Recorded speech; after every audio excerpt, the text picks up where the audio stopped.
Well, our correspondent Gulliver Cragg is now in the northern Ukrainian city of Zhytomyr. We can speak to him right now. And Gulliver, you heard there what's happening on the diplomatic stage. Has there been any reaction today among Ukrainian government officials?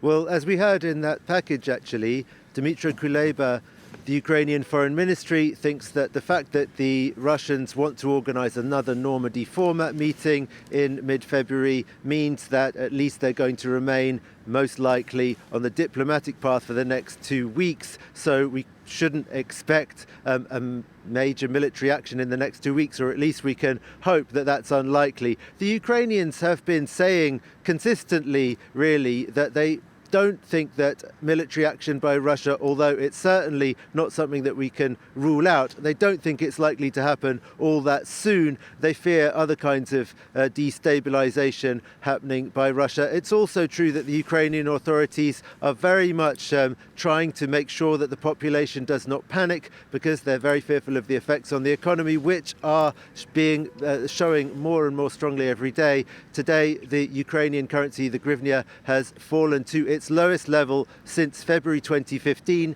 Now, February 2015 is the date when the Minsk agreements were signed, bringing an end to the fiercest, most intense phase of fighting in the Donbass war in the east of Ukraine. So that's the government's perspective on all of this at the moment, Gulliver.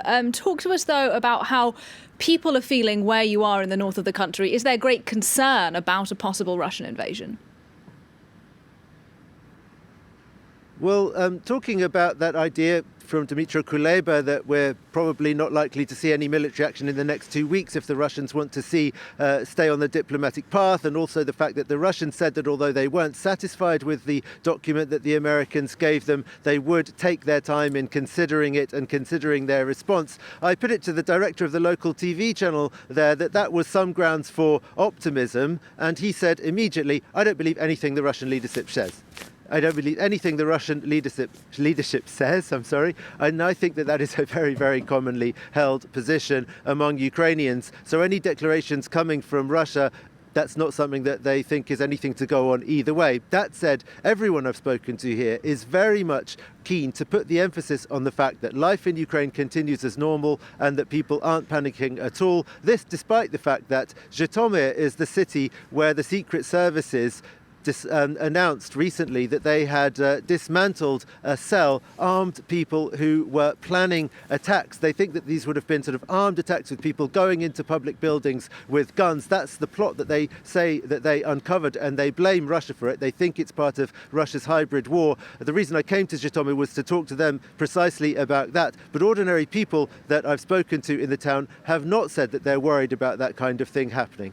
Gulliver Cragg in Zhytomyr, Ukraine. Thanks very much.